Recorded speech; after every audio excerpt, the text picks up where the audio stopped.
네, 반갑습니다. 네, 오늘 사회를 맡은 최기식 변호사입니다.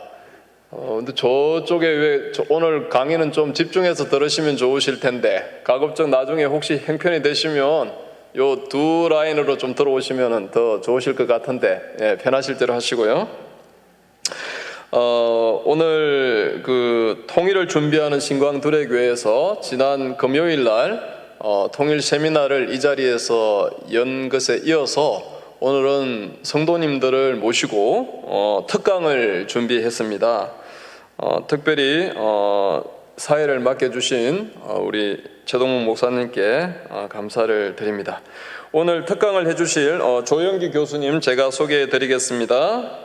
조영기 교수님께서는 고려대학교 북한학과에서 꽤 오랜 시간 동안 교수님으로 재직하시면서 후학들을 양성하시다가 3년 전에 은퇴하시고 지금은 2006년도에 고 박세일 교수님께서 옛날에 서울대학교 법대 교수님도 하셨고 또 17대 국회의원도 하셨고, 예, 또 여의도 연구소 소장도 하셨고, 그러면서 2006년도에 한반도 선진화 재단이라는 이 재단을 만드셔가지고 우리 사회를 선진화로 이끌기 위한 여러 준비들을 하셨는데, 조 교수님께서는 그때 박세일 교수님과 함께 그 출범 때부터 지금까지 교수님께서는 이제 박세일 교수님께 몇 년 전에 자꾸 하셨죠. 그 이후로 계속해서 한반도 선진화 재단을 지금 이끌고 계십니다. 오늘 교수님의 선진 통일을 위한 교회의 역할이라는 특강을 통해서 지금 한국 교회는 또 나는 무엇을 할 것인지 깨닫는 귀한 시간이 되시면 좋겠습니다. 교수님 나오실 때 큰 박수로 맞아주시면 좋겠습니다. 네, 반갑습니다. 저는 한반도 선진화 재단에서 선진통일연구회라는 것을 가지고 통일 문제를 연구를 하고 있고요. 연구라기보다는 통일을 준비한다 라고 말씀드리는 거가 맞을 것 같습니다. 그리고 한 3년 전에 이제 고려대학교에서 후학들을 가르치다가 이제 은퇴했습니다. 한국에서 나이 많으면 강제로 은퇴시키는 제도가 있어서 저는 매우 안 좋다라는 생각이 듭니다. 제가 오늘 여러분들에게 말씀드리려고 그러는 것은 대한민국에서는 통일이라는 의미가 어떤 의미인가, 그리고 북한이라는 것을 어떻게 해석해야 될 것인가, 그리고 마지막에 교회가 통일의 빛이 되도록 하기 위해서는 무엇을 해줬으면 좋겠나라는 것에 대해서 간단하게 말씀을 드리고자 합니다. 제 PPT 조금 올려주실까요? 예, 다음. 제가 오늘 말씀드릴 것은 한 5개의 장이 되는데, 첫 번째는 통일이란 어떤 의미를 가지고 있는가, 우리 국민들은 지금 현재 통일에 대해서 어떤 생각을 하고 있는가, 그리고 통일을 그냥 단순히 남북한 간의 땅을 합치는 것에 머물러서는 안 된다. 그래서 저희들이 선진통일이라는 단어를 만들어서 지금 얘기를 하고 있고, 이제 우리는 무엇을 어떻게 해야 될 것인가. 통일을 하려고 그러면 그냥 하루아침에 결정되는 것은 아니니까요. 그리고 오늘 여러분들이 여기 모여 계신 것처럼 우리는 통일을 위해서 교회가 어떤 역할을 할 것인가, 빛이 되어줬으면 좋겠다라는 저희 소망을 조금 말씀드리고자 합니다. 다음 넘겨주실까요? 통일이라는 단어가 가지고 있는 그가 이런 의미예요. 저희들이 지금 일상적으로 생각하고 있는 것은 나누어진 국가를 하나의 국가로 합치는 행위다라는 거로 대충 이야기를 하고 있는데, 저는 이거 이상이라고 생각됩니다. 특히 통일은 정치적 결합이에요. 바로 정치적 M&A다. 힘이 있는 사람이 경제학 또는 경영학에서 M&A라는 단어를 굉장히 많이 썼는데 인수합병이라고 그러잖아요. 인수합병 누가 하죠? 힘이 있는 사람이 인수합병을 합니다. 그래서 통일을 할 때 굉장히 중요한 것은 바로 체제인데 그 중에서도 가장 중요한 체제가 어떤 건가? 바로 저는 정치 체제다 이렇게 볼 수 있습니다. 한국 사회에서는 이 체제가 다른 경우 남북한 간에 합칠 때 어떻게 해야 될 것인가에 대해서 일부 종북 좌파 세력들은 그냥 합치면 되는 거 아니냐라고 굉장히 순진하게 생각하고 있는 것 같습니다. 저는 그거는 아니다라고 생각을 합니다. 그리고 또 한 가지는 북한에 있는 김정은이나 또는 한국에 있는 역대의 대통령들은 저는 아주 좋게 평가를 해서 분단국의 지도자는 자기 중심의 통일을 하려고 그런다. 김정은은 어떤 통일을 원할까요? 북한의 주체 사상에 기반한 공산 사회주의 통일을 원할 것이다. 우리 역대 대통령들은 통일에 대해서 조금 적극적으로 생각하신 분도 있고 좀 미온적으로 생각하신 분들도 있지만 자유민주주의, 자본주의 시장경제 하에서 통일을 원했을 것이다 라고 이렇게 말씀드릴 수 있을 것 같습니다. 북한은 통일을 안 한다라고 생각하는 것도 굉장히 오해의 소지이다. 힘이 약하기 때문에. 그것은 최근에 북한의 김정은이가 7차 핵실험을 하려고 그럽니다. 왜 핵실험을 하려고 그러느냐? 핵을 가지고 한국을 위협해서 한국을 무력적 화통일을 하려고 그러는 것이다 라는 거가 분명합니다. 그런데 이거를 지금 아닌 것처럼 자꾸 호도를 하려고 그러는 세력들이 있어서 저는 굉장히 안타깝다 이렇게 생각을 합니다. 통일이라는 단어가 가지고 있는 의미는 어떤 것인가? 두 가지의 의미가 있습니다. 하나는 나누어진 상태를 하나로 합친다는 의미에서는 현실을 부정하는 것입니다. 또 하나는 합쳐진 통일된 국가가 그 국가를 지속적으로 영속해 가야 된다. 그래서 바로 통일을 지속해 가야 된다는 것이다. 여기서 중요한 것은 우리는 통일이라는 거가 나누어진 두 개의 국가를 하나의 국가로 만드는 것이다 라고 이야기를 했는데 합쳐지는 과정 중에서 무엇을 부정하고 무엇을 지속해 갈 것인가가 굉장히 중요한 화두입니다. 어떤 현실을 부정하고 어떤 현실을 지속해 갈 것인가. 두 개의 남북한 간에는 서로 다른 두 개의 체제가 있습니다. 우리는 자유민주주의 체제, 자본주의 시장경제, 북한은 전체주의, 사회주의 계획경제. 여러분들은 어느 체제여야 하는가? 이것이 바로 통일이 가지고 있는 단어의 가장 핵심 단어예요. 그런데 우리는 이거를 자꾸 잊어버리고 있는 것 같다. 특히 정치 체제와 관련돼서는 어떤 경우가 돼도 저는 양보할 수 없다. 왜냐하면 자유민주여야만 인간의 행복을 추구할 수 있는 굉장히 중요한 권한을 주기 때문에 그런 것이다 라고 저는 생각합니다. 여러분들은 어느 체제를 원하십니까? 다음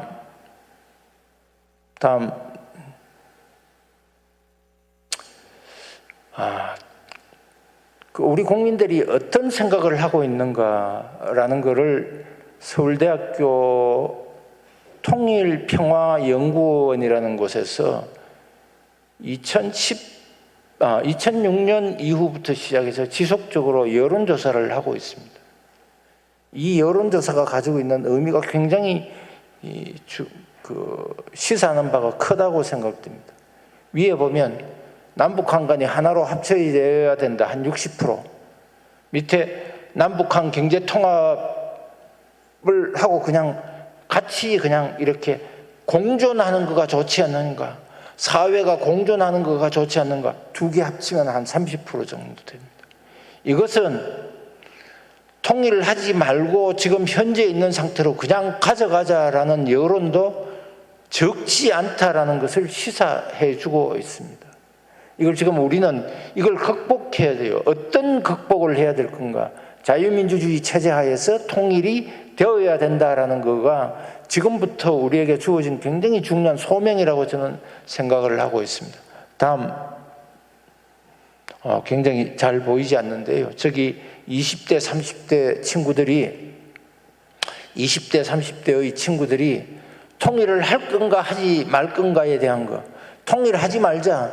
통일할 필요 별로 없다. 통일 절대로 필요하지 않다. 30% 정도 나옵니다. 저는 MZ세대들이 가지고 있는 이 생각도 저는 상당히 의미가 있다라고 생각돼요.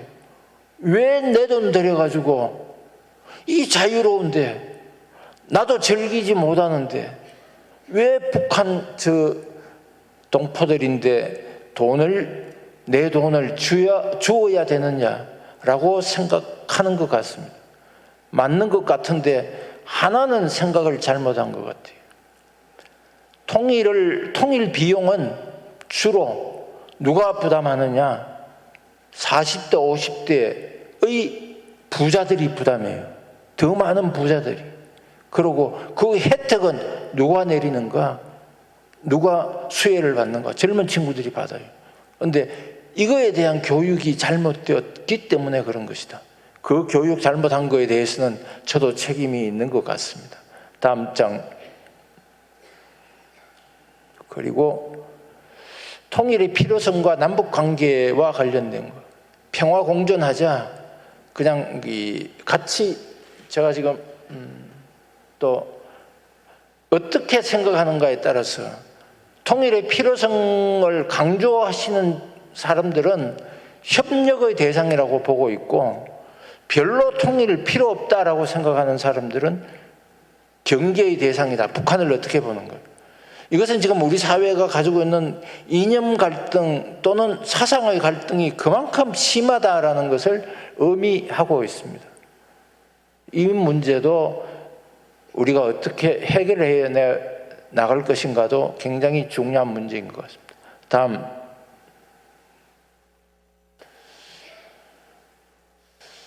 대북 정책의 목표가 무엇이 되어야 되는가? 일단은 사람들은 무엇을 좋아할까요? 전쟁을 좋아할까요? 평화를 좋아할까요? 당연히 평화를 좋아한다. 그러니까 뭐부터? 한반도 남북 평화적 공존 및 한반도 평화정책이라는 단어를 사용하고 있습니다. 그런데 여기서 꼭 여러분들에게 한마디 드리고 싶은 것은 북한이 생각하고 있는 평화라는 단어하고 한국이 가지고 있는 평화라는 단어가 의미가 다릅니다. 한국은 전쟁이 없는 상태를 평화라고 이야기를 하는데 북한은 평화를 어떤 상태를 평화라고 진정한 평화라고 이야기를 하느냐? 북한은 계급투쟁이 완결된 상태다. 계급투쟁이 완결된 상태는 무엇을 의미하는가? 그것은 바로 공산주의 사회가 되어야만 평화가 되어야겠다라고 이야기하는 겁니다. 그러니까 남북한 간에 가지고 있는 평화라는 단어 자체가 굉장히 위험하다라고 이야기할 수 있습니다. 그래서 저희들이 북한에서 평화라고 이야기할 때 늘 조금 경계를 해야 되지 않는가 저는 이렇게 생각을 하고 있습니다. 다음번에 북한의 개혁개방 이 이야기는 맞는 것 같아요. 북한의 개혁개방을 해서 북한의 정상국가 정상화를 통해서 북한의 그 다음에 민주화하고 그 다음에 남북한 간에 통일하는 이 스무스한 상태를 만들어주는 것가 굉장히 중요한데 북한은 개혁개방이라는 것을 받아들일까요? 받아들이지 않을까요? 조금 이따 다시 말씀을 드리겠습니다만 북한은 개혁개방을 받아들일 수 없는 조건 중에 하나는 바로 주체 사상이 있기 때문에 그런 것이다. 김일성 사상이 있기 때문에 그런 것이다 라는 겁니다. 다음.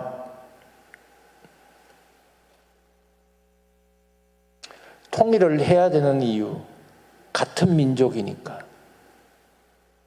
남북한 간의 전쟁을 없애기 위해서. 우리는 민족이라는 단어를 들으면 가슴이 뭉클거려요. 저도 뭉클거립니다. 그러나 평화와 같이 민족이라는 단어도 북한은 우리하고 다르게 사용하고 있습니다. 북한 정치사전에 자주적 민족이라는 단어가 나옵니다.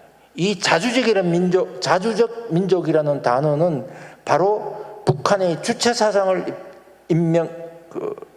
의미하는 것이다. 북한의 주체사상에 입각한 민족은 바로 요즘 많이 회자되고 있어요. 김일성 민족입니다. 주체의 민족입니다. 이것은 우리가 이야기하고 있는 진정한 의미에서의 한민족이 아닙니다.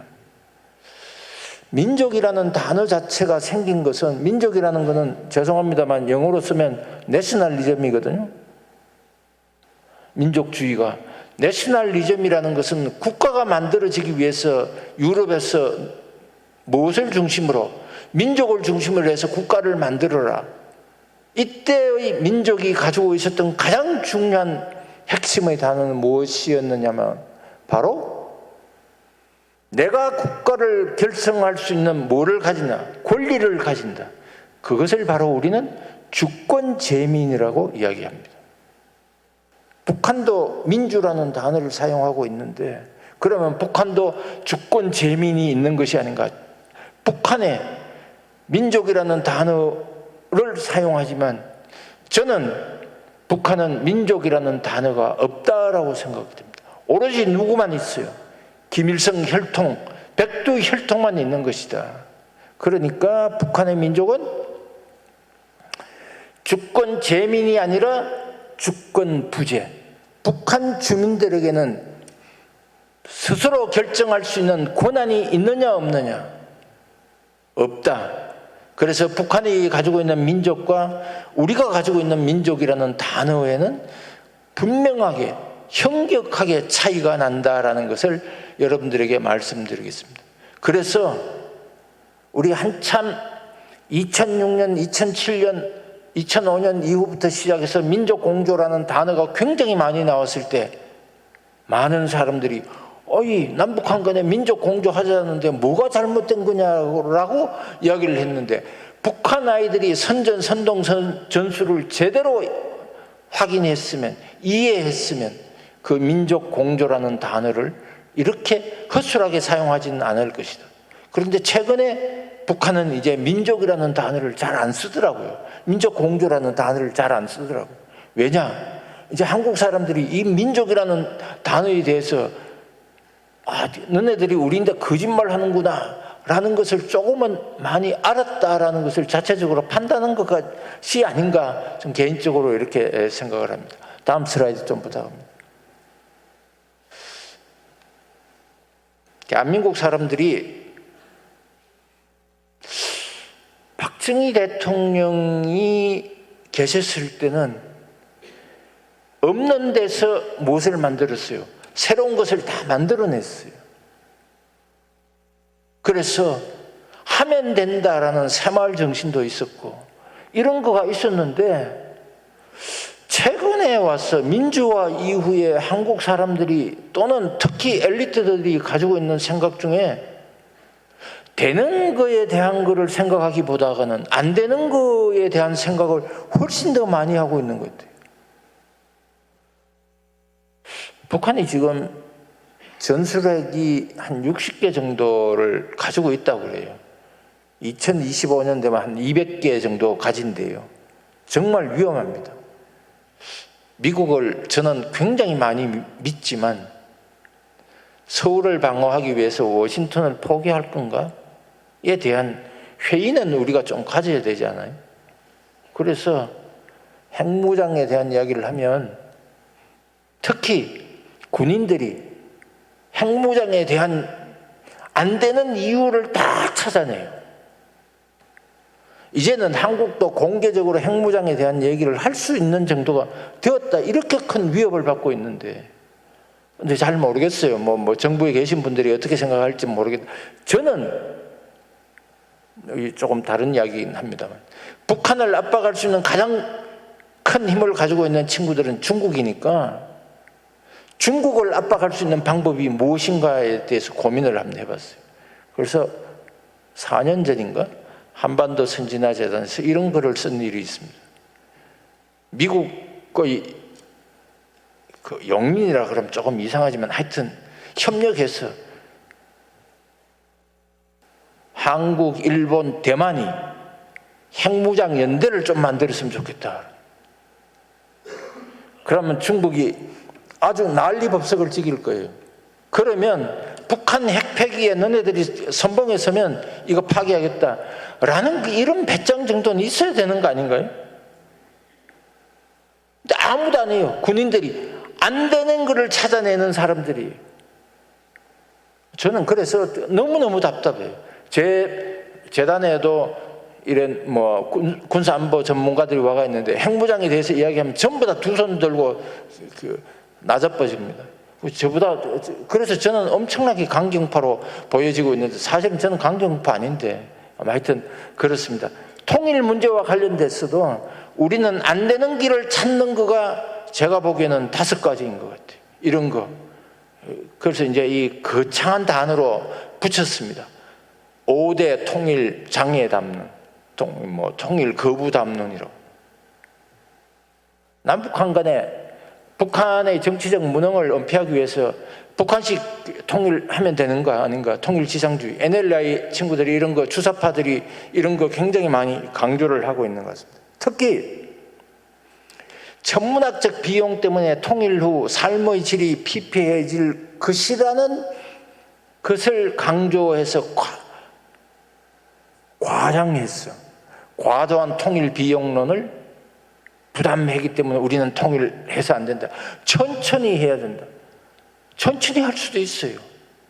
기회가 오면 어떻게 해야 돼요? 그 기회를 잡아야죠. 아니면 그 기회를 만들든지 이렇게 해서 가야 된다. 그래서 통일 비용 부담론이라는 걸 이렇게 많이 띄웠어요. 여러분들 나이 많으신 분들 독일이 90년 통일되고 난 뒤에 한국의 많은 학자들이, 통일 전문가들이 통일 비용 부담과 관련돼서 얘기를 했습니다. 여기서 한 가지만 말씀을 드리면, 통일 비용은 30년 동안에 예를 들어서 1,000조 달러가 들어간다 그러면 한 해에 들어가는 것처럼 언론에서 보도를 하고 있습니다. 또 북한에 도로 만들어주고 항만 만들어주는 것도 전부 다 비용이라고 이야기를 하고 있어요. 잘못된 겁니다. 엄청나게 잘못된 겁니다. 그런데 하여튼 이런 것도 이야기를 했고, 그리고 남북 한간이 통일이 되면 치안이 부재할 것이다. 하여튼 여러 가지를, 이제 남북 한간이 있는 상태로 그냥 가면 되지 않는가. 아까 MZ세대들이 이야기한 것처럼 사실상의 통일 만족론. 단계적으로 통일하는 거는 저는 굉장히 아이디얼하다라고 생각되는데, 어떤 측면에서 보면 굉장히 비현실적이에요. 기회가 오면 무조건 해야 됩니다.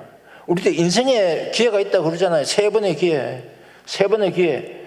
학교 잘 가는 거, 결혼 잘 하는 거, 또 하나, 나이 많이 들어서 부부간에 해로하는 거, 이런 거 다 기회로 주어지는 건데, 이런 기회를 잘 포착하는 거가 굉장히 중요한데, 이 기회를 지금 우리는 안 하려고 자꾸 이런 거를 만들어내는 것 아닌가라는 생각을 하고 있습니다. 그래서 부정적으로 생각하지 말고 이제는 어떻게 하면 긍정적으로 할 수 있는가에 대해서도 고민을 좀 해야 된다라는 생각을 하고 있습니다. 다음, 통일비용 구성과 관련돼서 저기 제가 붉은 글씨로 이렇게 해놨습니다. 경제적 투자 비용이라고 이야기를 했는데, 여기 보시면 SOC를 개선 확충하는 건, 이건 우리 SOC 투자라고 그러는지 SOC 비용이라고 그래요? 또 산업 부분에 대한 투자, 공장 세우고 집 건설하고 이러는 거를 비용이라고 이야기합니까? 소모성 비용 아니에요. 비용 아니에요. 투자예요. 투자. 엄청나게 많은 경제적 투자 비용은 비용이 아니라 투자이고, 투자는 분명히 뭐를 가져와요? 혜택을 가져온다. 엄청난 혜택을 가져온다. 그런데 다행스럽게 90년대에 우리 학자들이 그래도 양심은 조금 있었는지 모르겠는데 그거는 됐더라고요. 비용보다는 혜택이 훨씬 더 많다. 훨씬 더 많습니다. 훨씬 더 많습니다. 다음,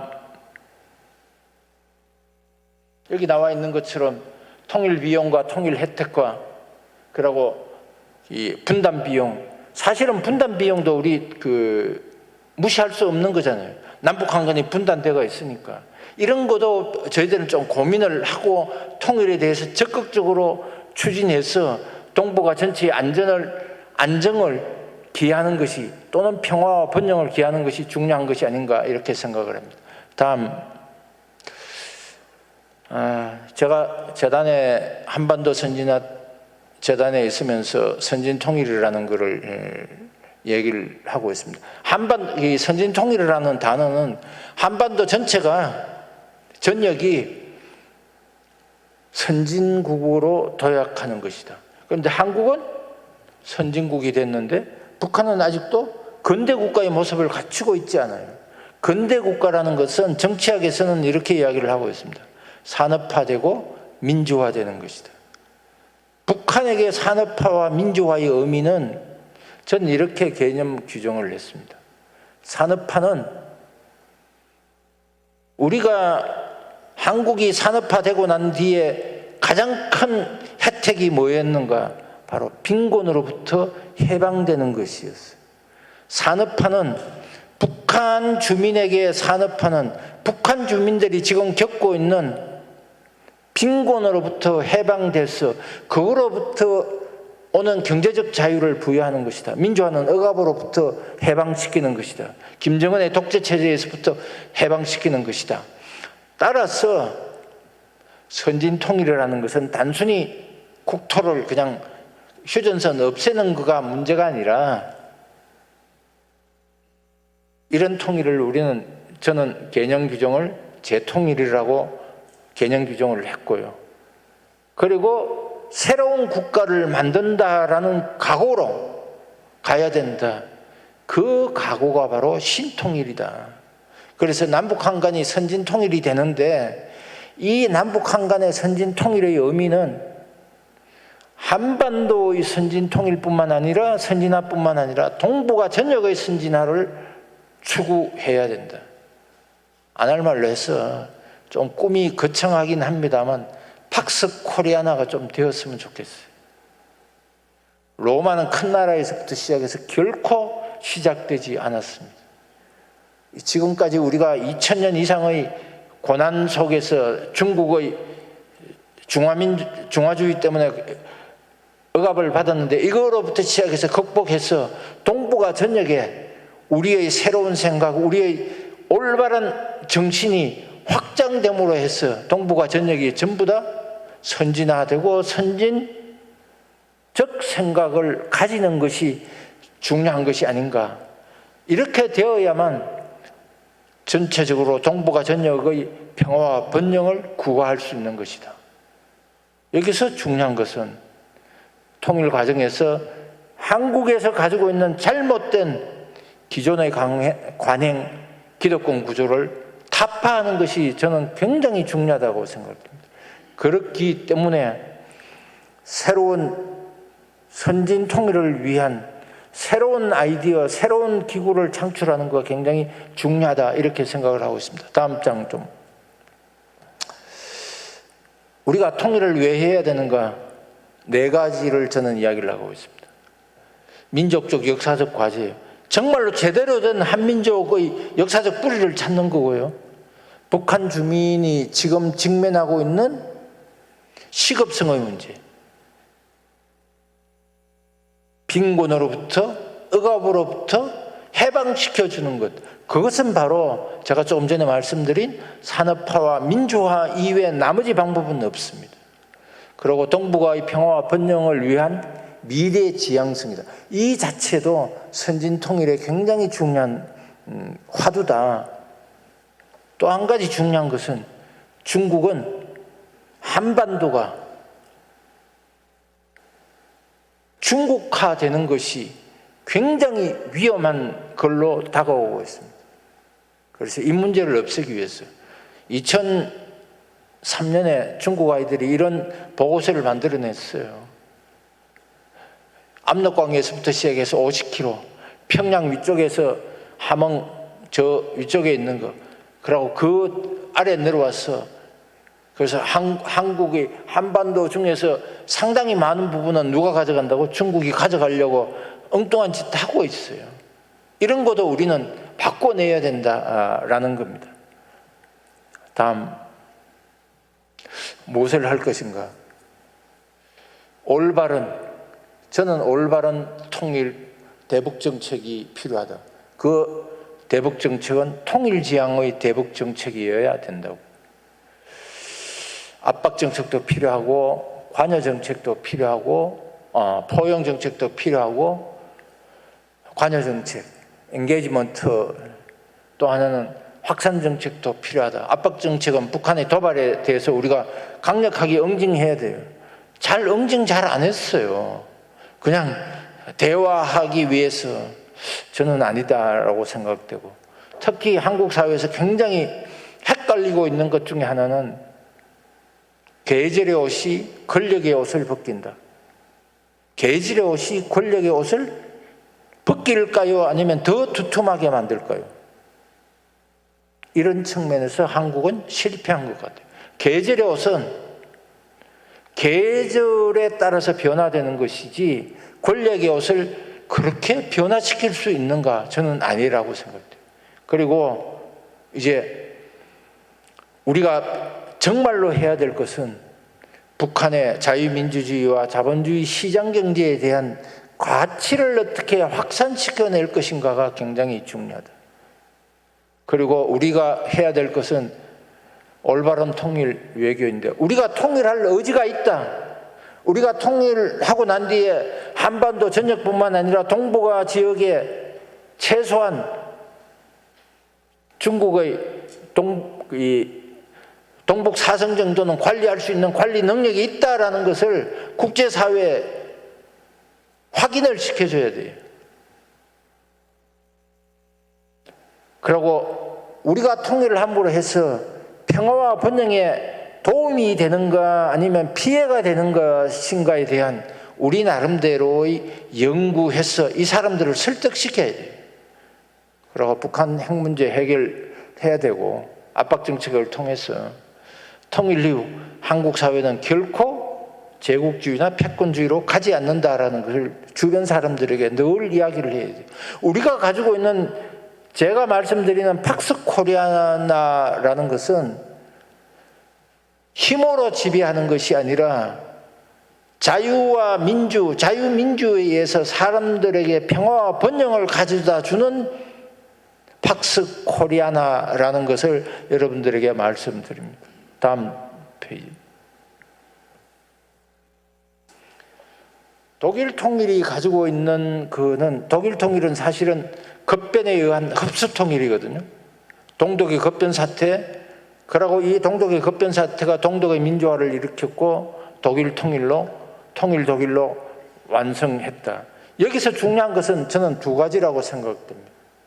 지도자의 해안이에요. 그 이전까지는 통일에 대해서 별로 안 하는 것처럼 했는데 물밑으로는 작업을 엄청나게 많이 한 것 같아요. 자료를 보면. 그리고 기회가 왔을 때 그 기회를 포착을 했습니다. 그런 결단력이 있었어요.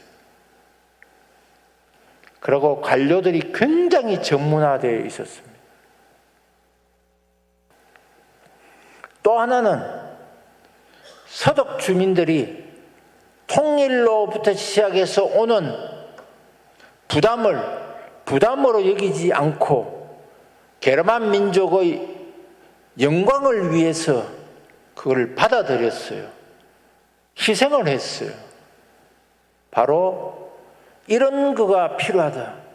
지도자의 결단도 중요하고 국민의 통일 의지, 통일 정신, 희생도 굉장히 중요하다라는 것을 말씀을 드리겠습니다. 자, 우리는 어떻게 해야 될 건가? 북한 급변 사태에 대해서 대비해야 됩니다. 저는 해야 된다고 생각해요. 그래서 이걸 위해서는 통일 정신, 고양하고 그러고 통일 열망을 늘 가지고 있어야 돼요. 특히 민간 차원에서 오늘 여기 오신 분들이 이런 전도사의 역할을 저는 충분히 해주실 수 있으리라고 생각을 하고요.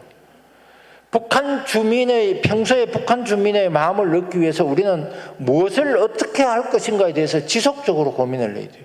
이걸 이제 우리 보통 북한 정보화 또는 북한 민주화라고 이야기를 하는데, 북한 정보화의 의미는 북한이 우리가 북한 주민들에게 정신적 자원을 주는 인프라를 구축하는 과정이에요. 그런데 우리 이런 거 아니에요. 못하도록 만들었어요. 그리고 통일 능력을 배양하기 위해서 국가적 차원에서 그리고 통일 준비를 좀 해야 되겠다. 박근혜 정부 시절에 통일준비위원회가 만들어졌는데 유야무야되고 정말로 제대로 안 한 것 같아요. 그리고 지도자의 통일 의지, 그리고 기에 포착할 수 있는 능력, 결단력, 그리고 우리 국민들도 통일로부터 시작해서 오는 희생에 대한 거를, 나에 대한 부담을 조금 희생할 줄 아는 그런 국민정신이 필요하지 않나, 이런 생각을 하고 있습니다. 다음 장 마지막입니다. 이 교회는 어떻게 해야 될 건가? 일단은 대한민국이 조금 제대로 됐으면 좋겠어요. 대한민국 국민이, 남북 한간에는 지속적으로 역사전쟁을 지금 하고 있습니다. 이 역사전쟁이라는 것은 사상전쟁이에요. 이 사상혁명이라는 거가 얼마나 중요한 것이냐면, 이 지금 제가 끝나는 시간이 이제 슬라이드 요거 하나면 끝나니까 한 3분 정도만 시간을 더 주시죠. 동서평이 개혁 개방을 할 수 있었던 가장 큰 미천은, 자원은 무엇이냐? 바로 모택동 사상을 버리는 거였어요. 그걸 학자들은 사상개혁이라고 이야기를 합니다. 북한도 저 사상개혁을 해야 되는데 어떻게 시킬 것인가에 대한 고민을 지금 하지 않고 있습니다. 주체사상 버려야 돼요. 그래서 저 3대가 있는 동안에는 정말로 힘들 것 같다라는 생각은 하고 있습니다. 그래서 역사전쟁을 하는데, 한국의 역사전쟁은 좌파들에게 저는 침탈당했다, 이렇게 생각하고 있습니다. 그 침탈당했다라고 이야기하는 사람이 대한민국은 태어나지 말아야 할 나라라고 말씀하신 대통령도 있어요. 이게 지금 대한민국인지 대한민국 대통령인지 누군지 잘 모르겠습니다. 우리 지금 두레교회 김진홍 목사님을 중심으로 해서 역사연구회를 만들어서 지금 잘못된 역사교과서 개정하는 운동을 하고 있는데, 사실은 역사교과서만 문제가 있는 것이 아니라 우리나라 초중고등학교 교과서 거의 다가 하나씩 둘씩 사회주의적 사상이 지금 들어가 있어요. 굉장히 문제입니다. 그래서 우리는 우리가 잃어버린 역사를 찾아내야 된다. 저는 광화문에 가면 여기 조선시대인지 대한민국인지 잘 모르겠어요. 광화문에 가면 동상이 2개 있잖아요. 그죠? 충무공 또 이순신 동상이 있는데, 그 양반들은 제가 존경을 안 한다라는 것이 아니라, 이제는 500년 정도 400년 500년 정도 되는 사람들이니까 이 사람들은 어디로 가야 돼요? 박물관으로. 또 이런 이야기하면 또 굉장히 이상한. 대한민국을 만드는 데 기여했던 사람들이 어디에 있어야 돼요? 저는 광화문에 있어야 된다고 생각을 합니다. 미국의 화폐에는 누가 있습니까? 워싱턴이라는 양반이 있어요. 미국이 건국됐으니까 거기 있는 거 아니에요. 우리나라 화폐는 누가 있어요? 아주 오래된 할매 있어요. 그죠? 신사임당 할매 있고, 또 누구? 오래된 세종대왕 할아버지 계시고. 아직도 조선의 연장인 것 같고, 봉건 사회를 연장시키고 있는 것 같은 느낌을 받고 있습니다. 이런 것도 좀 교회에서 바꿔줬으면 좋겠다라는. 마지막으로 통일 정신을 교회에서 좀 고양을 시켜줘야 되는데, 통일이 북한 동포를 구원하는 길이에요. 빈곤으로부터 시작해서 억압으로부터 시작해서 구원하는 길이다. 폭력, 억압, 빈곤으로부터 구원하는 길이다. 하나님의 말씀이, 저는 잘은 모릅니다만 하나님의 말씀이 인간을 구원하는 거잖아요. 이 인간을 구원하는 길에 교회가 적극적으로 좀 나서줬으면 좋겠다라는 거.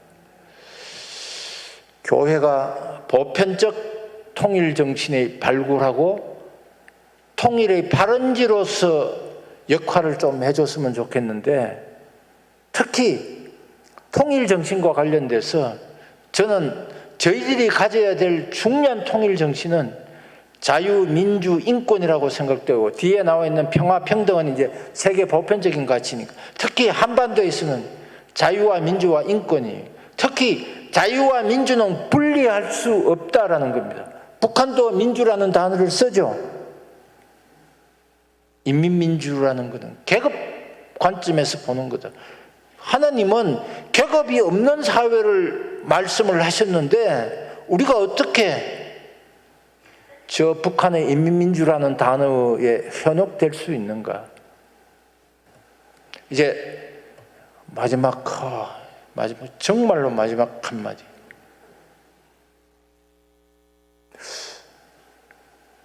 기회는 뒷대머리 같대요.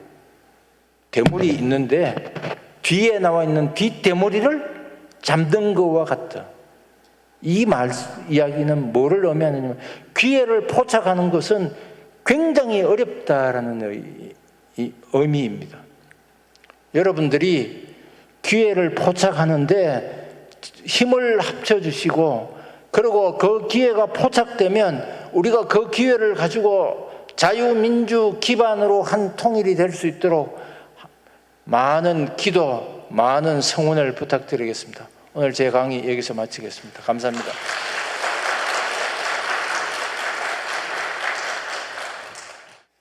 네, 오늘 신강들의 교회 오셔가지고 우리 성도들에게 좋은 강의를 해주신 조영기 교수님께 다시 한번 큰 박수로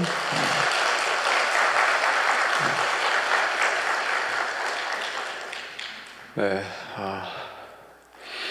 독일 교회와 한국 교회가 상황이 좀 많이 다르죠.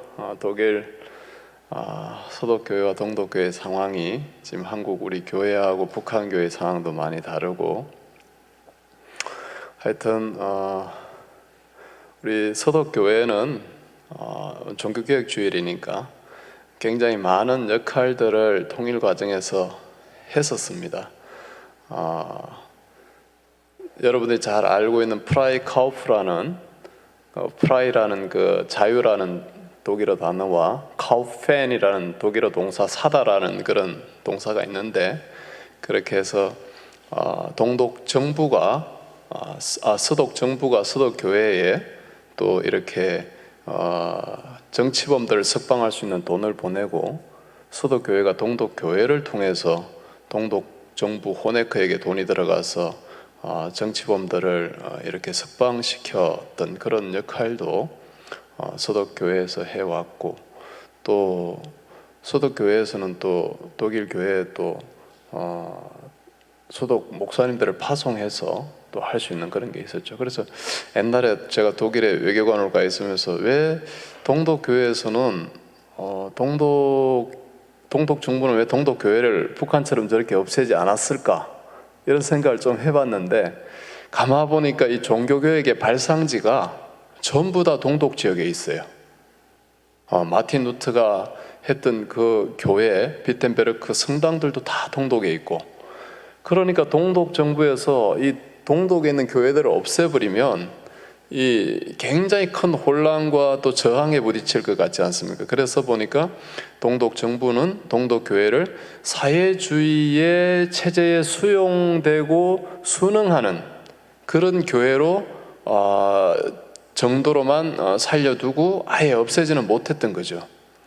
그래서 1980년대 초에 동독 교회에서 특히 그 라이프치히에 있는 성 니콜라이 교회를 중심으로 월요 기도회가 매일 있었고, 매주 월요일마다 뭐 10명이면 10명, 15명이면 15명 모여서 동독의 인권과 자유와 환경과 평화를 위해서 계속 기도해 왔다는 겁니다. 그런 상황들이 1989년 이제 봄을 거치면서 동독 민주화의 이제 저항 정신의 어떤 산파 역할을 했던 곳도 동독 교회였습니다. 그래서 지금 우리는 북한에 뭐 칠골교회나 봉수교회가 있지만 여러분들 잘 알다시피 이 교회들이 정권을 위한 교회들이고, 또 지하 교회들은 큰 역할들을 지금 하지 못하고 있는 상황들이지 않습니까? 그죠?